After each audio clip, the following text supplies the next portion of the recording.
ആലപ്പുഴയിൽ ജി സുധാകരനെ അനുനയിപ്പിക്കാൻ സിപിഎമ്മിൽ കഠിനമായ പരിശ്രമം തന്നെയാണ് നടന്നുകൊണ്ടിരിക്കുന്നത്. കഴിഞ്ഞ ദിവസങ്ങളിലായി പലരും ഫോൺ വിളിച്ച് സംസാരിക്കുന്നത് നമ്മൾ കണ്ടിരുന്നു, സംസ്ഥാന secretary M V Govindan master ഉൾപ്പെടെ. ഇപ്പോൾ ഇന്ന് ഈ പറയുന്ന ജില്ലാ സെക്രട്ടേറിയറ്റ് അംഗം ഹരിശങ്കർ, അതുപോലെ തന്നെ CS സുജാത തുടങ്ങിയ ഒരുപാട് ആളുകൾ അദ്ദേഹത്തെ അനുനയിപ്പിക്കാൻ വേണ്ടി അദ്ദേഹത്തെ നേരിട്ട് പോയി കാണുന്നു. പക്ഷേ എല്ലാവരോടും ഒരേ നിലപാടിൽ തന്നെ അദ്ദേഹം ഉറച്ചു നിൽക്കുകയാണ്. തൽക്കാലം അംഗത്വം പുതുക്കുന്നില്ല എന്നുള്ളത്. പക്ഷേ പൂർണ്ണമായും പാർട്ടിയിൽ നിന്ന് വിട്ടുമാറുകയോ അല്ലെങ്കിൽ പാർട്ടിയുടെ അനുഭാവിയായി തന്നെ തുടരുമെന്നാണ് അദ്ദേഹം പറഞ്ഞു വെക്കുന്നത്. ഇപ്പോഴും ഇങ്ങനെയൊക്കെയാണ് കാര്യങ്ങളെങ്കിലും നാളെ ഇത്തരത്തിൽ ആലപ്പുഴയിൽ നടക്കാൻ പോകുന്ന ഒരു ഗവൺമെന്റ് പരിപാടിയിൽ അദ്ദേഹത്തെ മുഖ്യാതിഥിയായി ക്ഷണിച്ചിട്ടുണ്ട്. അദ്ദേഹം പോകില്ല എന്നാണ് ഇതുവരെ നമുക്ക് അറിയാൻ കഴിയുന്നത്. അങ്ങനെ അദ്ദേഹം പോയില്ലെങ്കിൽ നമ്മുടെ ബഹുമാനപ്പെട്ട മുഖ്യമന്ത്രി പിണറായി വിജയൻ ആലപ്പുഴയിൽ ഈ ഒരു പരിപാടി, ഈ ഒരു ചടങ്ങിലേക്ക് എത്തുകയാണെങ്കിൽ അദ്ദേഹത്തെ കാണാൻ പോകാനുള്ള സാധ്യത അല്ലെങ്കിൽ അദ്ദേഹത്തോട് സംസാരിച്ച് പ്രശ്നം പരിഹരിക്കാനുള്ള സാധ്യത കൂടുതലല്ലേ? മുഖ്യധാര മാധ്യമങ്ങൾക്ക് ഇപ്പോൾ പറയുന്നത് ബഹുമാനപ്പെട്ട മുഖ്യമന്ത്രി പിണറായി വിജയൻ ആലപ്പുഴയിൽ നടക്കുന്ന ഒരു ഉദ്ഘാടന ചടങ്ങിൽ വന്ന ശേഷം ജി സുധാകരനെ കാണാൻ ചെല്ലണം, മുഖ്യമന്ത്രി കാണാൻ ചെല്ലണം എന്ന് സുധാകരൻ കാത്തിരിക്കുകയാണ്. അതുകൂടെ കണ്ട ശേഷമേ സുധാകരൻ തീരുമാനം എടുക്കുള്ളൂ. നമ്മുടെ ഇത്രയും നാളത്തെ ഒരു അറിവ് വെച്ച് പിണറായി വിജയൻ എന്ന് പറയുന്ന പാർട്ടി ഇപ്പം നമ്പർ 1 ആണല്ലോ, അദ്ദേഹം CPM-ലെ നമ്പർ 1. ഒരിക്കലും അങ്ങനെ പോയി സുധാകരനെ കാണും എന്ന് നമ്മൾ ധരിക്കേണ്ട എന്നാണ് എൻ്റെ നമ്മുടെ ഒരു അറിവിൽ നമ്മൾ വായിക്കുകയും ഇതുവരെ സുധാകരനെ കണ്ടതും ബഹുമാനപ്പെട്ട മുഖ്യമന്ത്രിയെ കണ്ടതും നാം ഇതുവരെ അവരുടെ രണ്ടുപേരുടെ സ്വഭാവം വെച്ച് ചെല്ലാൻ സാധ്യത കുറവെന്നാണ് എനിക്ക് തോന്നുന്നത്. കാര്യം ഇപ്പോഴത്തെ ഒരു അവസരത്തിൽ എല്ലാ തവണയും ഇതുപോലെ പിണങ്ങി ജി സുധാകരൻ മാറിയിരിക്കുമ്പോൾ ചെല്ലുന്ന വ്യക്തി തന്നെയാണ് സുജാതയെ തന്നെയാണ് ഇടയ്ക്ക് മധ്യവർത്തിയായിട്ട് പറഞ്ഞു വിടുന്നത്. അല്ല, അങ്ങനെ സുജാത ചെന്നപ്പോൾ അദ്ദേഹം കൃത്യമായി ചോദിക്കുന്ന ചോദ്യമുണ്ട്, ഇത്രയും കാലം എവിടെയായിരുന്നു എന്നുള്ളത്. അതെ, തീർച്ചയായിട്ടും. പക്ഷേ പാർട്ടി ഇദ്ദേഹത്തെ പൂർണ്ണമായും തഴയുന്ന സമയത്ത് ഈ പറയുന്ന സഖാക്കളെ ആരെയും കാണുന്നില്ല അദ്ദേഹത്തിന്റെ അരികിലേക്ക്. പാർട്ടിക്ക് ആവശ്യം വരുമ്പോൾ മാത്രം ജി സുധാകരനെ വേണമെന്നും പാർട്ടിക്ക് ആവശ്യമില്ലാത്തപ്പോൾ കറിവേപ്പില പോലെ എടുത്ത് കളയുന്ന ഒരു ശീലം CPM-ന് പണ്ടേ ഉള്ളതാണ്. പല നേതാക്കന്മാരുടെ അത് കാണിച്ചിട്ടുണ്ട്. പക്ഷേ ബാക്കിയുള്ള നേതാക്കന്മാരെ പോലെ വീണ്ടും അധികാരം കാണിച്ചാൽ മീൻ കാണിച്ച് പൂച്ചയെ വിളിക്കുന്നത് പോലെ വിളിക്കാൻ സാധിക്കുമെന്ന് ജി സുധാകരനെ തെറ്റിദ്ധരിച്ചിട്ടുണ്ടെങ്കിൽ അത് പാർട്ടിക്ക് സംഭവിച്ച തെറ്റെന്ന് തന്നെ പറയേണ്ടി വരും. കാരണം അങ്ങനെ ഒരു അധികാരമോഹമല്ല ജി സുധാകരന്റെ മനസ്സിലുള്ളത്. അദ്ദേഹം അങ്ങനെ ഒരു അധികാരമോഹം ഉണ്ടായിരുന്നുവെങ്കിൽ ഇതിനു മുൻപ് തന്നെ പാർട്ടി വിടുകയോ അല്ലെങ്കിൽ മറ്റേതെങ്കിലും അധികാരം നൽകുക, തീർച്ചയായിട്ടും അദ്ദേഹം മറ്റേത് പാർട്ടിയിൽ പോയാലും അദ്ദേഹത്തിന് കൃത്യമായ അക്കോമഡേഷൻ നൽകുമെന്നുള്ളത് ഉറപ്പാണ്. അതിപ്പോൾ കോൺഗ്രസ് ആയാലും ശരി, BJP ആയാലും ശരി, പല നേതാക്കന്മാരും അദ്ദേഹത്തോടൊപ്പം ചർച്ച നടത്തിയതും നമ്മൾ കണ്ടതാണ്. അദ്ദേഹം നല്ലൊരു കമ്മ്യൂണിസ്റ്റുകാരനായതുകൊണ്ട് തന്നെയാണ് ഇപ്പോഴും പാർട്ടി അനുഭാവിയായി തന്നെ തുടരുന്നത്. പക്ഷേ എത്ര നാൾ അദ്ദേഹത്തിന് ഒരു മനസ്സുണ്ടാകും എന്നുള്ളത് മറ്റൊരു സംശയമാണ്. പക്ഷെ അത് ഇവർക്കൊക്കെ അറിയാം. ജി സുധാകരൻ എന്ന് പറയുന്ന കമ്മ്യൂണിസ്റ്റ് അങ്ങനെ പെട്ടെന്നൊന്നും മാറിപ്പോകത്തില്ല എന്നറിയാം. അത് ഇവർ ഇടപെടുക്കുകയാണ്. അദ്ദേഹം ഒരിക്കലും BJP-യിലേക്ക് പോകില്ല. നമ്മൾ ഇതിനു മുമ്പ് ഇവിടെ നടന്ന ചർച്ചയിലും നമ്മൾ ഇവിടെ സംസാരത്തിലുണ്ടായതാണ്. സുധാകരൻ ഒരിക്കലും BJP-യിലേക്ക് പോകില്ല, സുധാകരൻ ഒരിക്കലും കോൺഗ്രസിലേക്കും പോകില്ല. അമ്പലപ്പുഴ സീറ്റ് എന്ന് പറയുന്നത് കോൺഗ്രസിന്റെ ഒരു വളരെ യങ്സ്റ്റർ ആയിട്ടുള്ള യൂത്ത് നേതാവ് ലിജു എത്രയോ തവണ മത്സരിച്ചിട്ടുണ്ട്. ലിജു തോൽക്കുന്നത് ആരുടെ കൂടെയാണ്? സുധാകരന്റെ കൂടെയാണ്. ലിജുവിന് വളരെ ആഗ്രഹമുണ്ട് അമ്പലപ്പുഴയിൽ നിന്ന് ജയിക്കണമെന്ന്. പക്ഷെ നാട്ടുകാർ എന്ത് ചെയ്യാനാണ്? ജി സുധാകരനാണ് അവർക്ക് വലുത്. അല്ല, ഇവിടെ നമ്മൾ കഴിഞ്ഞ തീർച്ചയായിട്ടും കഴിഞ്ഞ ചർച്ചയിൽ നമ്മൾ പറഞ്ഞതുപോലെ ജി സുധാകരൻ മത്സരിക്കുകയാണെങ്കിൽ UDF-ൽ നിന്നൊരു കാൻഡിഡേറ്റ് ഉണ്ടാകില്ല, അല്ലെങ്കിൽ കോൺഗ്രസിൽ നിന്നൊരു കാൻഡിഡേറ്റ് ഈ പറഞ്ഞ അമ്പലപ്പുഴയിൽ ഉണ്ടാകില്ല എന്നുള്ളത് യാഥാർത്ഥ്യമാണ്. ഇനി നമ്മള് നേരത്തെ പറഞ്ഞതുപോലെ തന്നെ, നമ്മൾ തുടക്കത്തിലേ പറഞ്ഞതുപോലെ തന്നെ, മുഖ്യമന്ത്രി പിണറായി വിജയൻ അദ്ദേഹത്തെ കാണാൻ ചെല്ലുമോ എന്നുള്ളൊരു ചോദ്യമാണ്. എനിക്ക് തോന്നുന്നു അദ്ദേഹം പോകില്ല. മുഖ്യമന്ത്രി പിണറായി വിജയൻ അദ്ദേഹത്തെ കാണാൻ പോകില്ല. അദ്ദേഹം അനുഭാവിയായി തുടരുമെന്ന് പറഞ്ഞത് തുടരും. അത് ജി സുധാകരൻ ഈ മാർച്ച് 31 വരെയാണ് അംഗത്വം പുതുക്കേണ്ട ഇതുള്ളത്, ആ തീയതി വരുന്നത്. ലെവി അദ്ദേഹം അടക്കില്ല, അംഗത്വവും പുതുക്കില്ല. നമ്മുടെ ഒരു നിഗമനത്തിൽ പിണറായി വിജയൻ കാണാൻ പോകില്ല എന്ന് തന്നെ നമുക്ക് കരുതാം. കാരണം പിണറായി പക്ഷെ അഥവാ അങ്ങനെ പോയാൽ ഈ തെരഞ്ഞെടുപ്പ് ആയതുകൊണ്ട് ചിലപ്പോൾ അങ്ങനെ പിണറായിയുടെ സ്വഭാവം വെച്ച് പിണറായി കാണാൻ പോകുമെന്ന് തോന്നുന്നില്ല. ഇപ്പൊ MA ബേബി ഇടപെട്ടിട്ടുണ്ട്, കേന്ദ്ര നേതൃത്വം ഇടപെട്ടിട്ടുണ്ട്.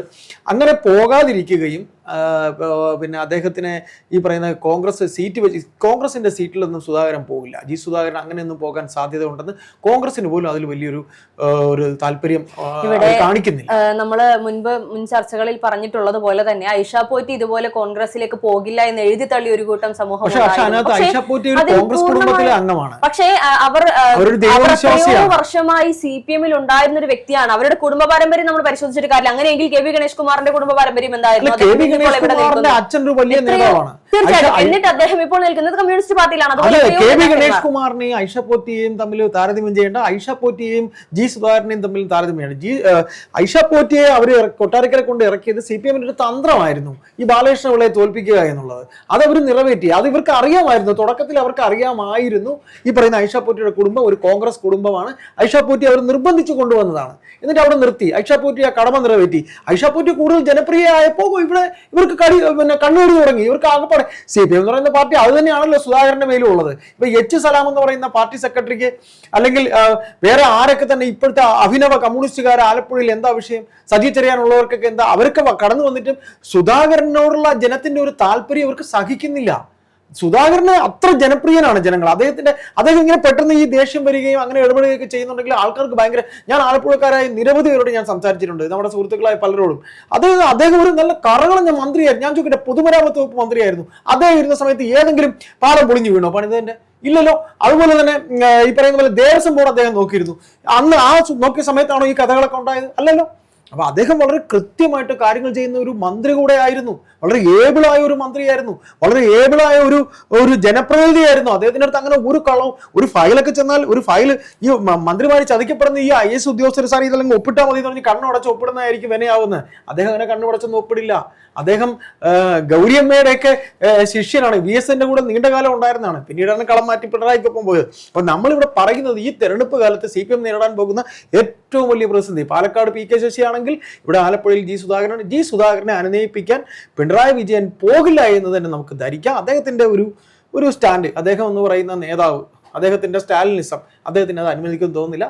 പിന്നെ ജി സുധാകരൻ ഇനിയിപ്പോൾ മുഖ്യമന്ത്രി പിണറായി വിജയൻ അവിടെ പോയി നീക്കങ്ങൾക്ക് ശ്രമിച്ചാൽ പോലും ജി സുധാകരൻ വഴങ്ങില്ല എന്നുള്ളത് മറ്റൊരു യാഥാർത്ഥ്യമാണ്. കാരണം സുധാകരൻ ആവശ്യം സ്ഥാനാർത്ഥിത്വമൊന്നുമല്ല. അദ്ദേഹത്തിന് സ്ഥാനാർത്ഥിയാകണമെന്നോ അങ്ങനെ വീണ്ടും MLA ആകണമെന്നോ അദ്ദേഹത്തിന് അറിയാം. ചിലപ്പോൾ ഒരു വേള ഇവർ ഭരണത്തിൽ പോലും വരില്ല എന്നുള്ളതായിരുന്നു. നമ്മൾ രാവിലെ നടന്ന ചർച്ചയിൽ നമ്മൾ സംസാരിച്ചപ്പോൾ തന്നെ പറഞ്ഞില്ലേ, 30 സീറ്റ് കിട്ടിയാൽ ഭാഗ്യം എന്ന് പറയാം. ഈ മുഖ്യമന്ത്രിയുടെ മുഖം കണ്ടാൽ ഇവിടെ ആര് വോട്ട് ചെയ്യാനാണ്? ആന്റി ഇൻകംബൻസി അത്ര കണ്ട് ഉണ്ടാകുന്ന ഒരു സംഭവം, അത്ര കണ്ട് ജനം വെറുത്തിരിക്കുവാണ്. ഭരണവിരുദ്ധ വികാരം അത്ര തന്നെ ഉണ്ട്. അങ്ങനെ ഉള്ളപ്പോൾ എങ്ങനെയാണ് വരുന്നത്? അതുകൊണ്ട് അദ്ദേഹത്തിന് കേവലം ഒരു MLA ആയിട്ടൊക്കെ അതൊക്കെ അദ്ദേഹത്തിന് ദീർഘവീക്ഷണമുണ്ട്. അത് സ്ഥാനത്തിന് പിറകെ എന്തായാലും അദ്ദേഹം പോകില്ല, അത് ഉറപ്പാണ്. മുഖ്യമന്ത്രി പിണറായി വിജയൻ പിന്നെ മറ്റ് സമ്മർദ്ദങ്ങൾക്ക് വഴങ്ങി എന്തായാലും ബേബി പറഞ്ഞോ, കേന്ദ്ര കമ്മിറ്റി പറഞ്ഞോ, അല്ലെങ്കിൽ പോളിറ്റ് ബ്യൂറോ പറഞ്ഞോ, ബഹുമാനപ്പെട്ട മുഖ്യമന്ത്രി പിണറായി വിജയൻ അവിടെ ചെല്ലുമെന്ന് നമ്മുടെ ഒരു പഠനത്തിൽ ഇത്രയും കാലം നമ്മൾ നിരീക്ഷിച്ചതെന്ന് എനിക്ക് തോന്നുന്നില്ല. സുധാകരൻ പാർട്ടി വിട്ട് പോകത്തുമില്ല. സുധാകരൻ ഇങ്ങനെ ഒരു കനൽ പോലെ ഈ ഇതിനകത്ത് കിടക്കും. VS ഈ പാർട്ടിയിൽ എങ്ങനെ ഉണ്ടായിരുന്നു അതുപോലെ ഒരു എതിർ ശബ്ദമായി ഈ ഗോവിന്ദനതൊക്കെ ഇത് പറയാനായിട്ടേ, ഗോവിന്ദനെക്കാളും പാർട്ടിയിൽ പാരമ്പര്യമുള്ള ഒരാളാണ്. SFI എന്ന് പറയുന്ന പ്രസ്ഥാനം ഉണ്ടാകുമ്പോൾ SFIയുടെ സംസ്ഥാന പ്രസിഡന്റ് ആയിരുന്ന ആളാണ് ജി സുധാകരൻ. അങ്ങനെ ഇവർക്കൊന്നും എടുത്ത് കളിയാക്കി കളയാനൊന്നും പറ്റിയ ഒരാളൊന്നുമല്ല. പാരമ്പര്യത്തെക്കുറിച്ച് പറഞ്ഞപ്പോൾ അദ്ദേഹം വിവാഹം കഴിക്കുമ്പോൾ അദ്ദേഹത്തിന്റെ ഭാര്യ ശ്യാമള പാർട്ടിയിൽ ഉണ്ടായിരുന്നു എന്ന് പറഞ്ഞല്ലോ. അപ്പോ അദ്ദേഹത്തിനേക്കാളും പാർട്ടിക്കകത്ത് വളരെ സീനിയർ ആയിട്ടുള്ള ഒരാൾ തന്നെയാണ് അദ്ദേഹം. അതൊക്കെ അദ്ദേഹം ഓർക്കാത്തതേ.